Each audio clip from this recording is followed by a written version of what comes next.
In well-meaning attempts to boost our confidence ahead of challenging moments, people often try to draw our attention to our strengths, our intelligence, our competence, our experience. But this can, curiously, have some awkward consequences.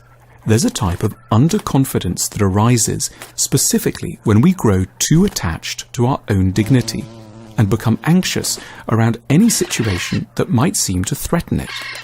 We hold back from challenges in which there's any risk of ending up looking ridiculous, which comprises, of course, almost all the most interesting situations.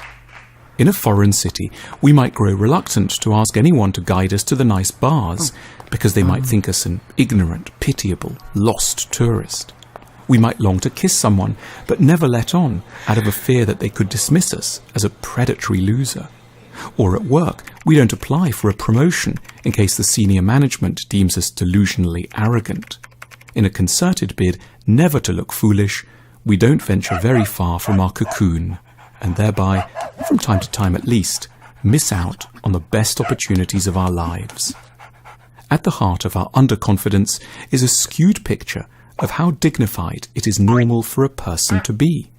We imagine that it might be possible, after a certain age, to place ourselves beyond mockery. We trust that it's an option to lead a good life without regularly making a complete idiot of ourselves. One of the most charming books ever written in early modern Europe is called In Praise of Folly by the Dutch scholar and philosopher Erasmus. In its pages, Erasmus advances a hugely liberating argument. In a warm tone, he reminds us that everyone, however important and learned they might be, is a fool. No one is spared, not even the author. However well-schooled he himself was, Erasmus remained, he insists, as much of a nitwit as anyone else. His judgment is faulty, his passions get the better of him. He is prey to superstition and irrational fear. He's shy whenever he has to meet new people.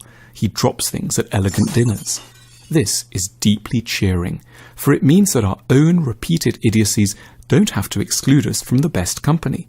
Looking like a prick, making blunders, and doing bizarre things in the night doesn't render us unfit for society. It just makes us a bit more like the greatest scholar of the Northern European Renaissance.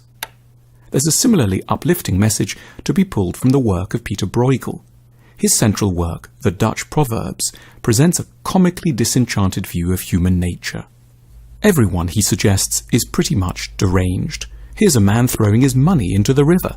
There's a soldier squatting on the fire and burning his trousers. Someone is intently bashing his head against a brick wall. Someone else is biting a pillar. Importantly, the painting is not an attack on just a few unusually awful people. It's a picture of parts of all of us. Bruegel and Erasmus's work proposes that the way to greater confidence isn't to reassure ourselves of our own dignity. It's to grow at peace with the inevitable nature of our ridiculousness. We are idiots now, we've been idiots in the past, and we will be idiots again in the future. And that's okay. There aren't any other available options for human beings to be. Once we learn to see ourselves as already and by nature foolish, it really doesn't matter so much if we do one more thing that might make us look a bit stupid. The person we try to kiss could indeed think us ridiculous. The individual we ask directions from in a foreign city might regard us with contempt. But if these people did so, it wouldn't be news to us. They'd only be confirming what we'd already gracefully accepted in our hearts long ago, that we, like them and every other person on the earth, are a nitwit. The risk of trying and failing would have its sting substantially removed. The fear of humiliation would no longer stalk us in the shadows of our minds. We would grow free to give things a go by accepting that failure was the acceptable norm. And every so often, amidst the endless rebuffs we'd have factored in from the outset, it would work. We'd get a kiss, we'd make a friend, we'd get a raise. The road to greater confidence begins with a ritual of telling oneself solemnly every morning before heading out for the day that one is a muttonhead, a cretin, a dumbbell, and an imbecile.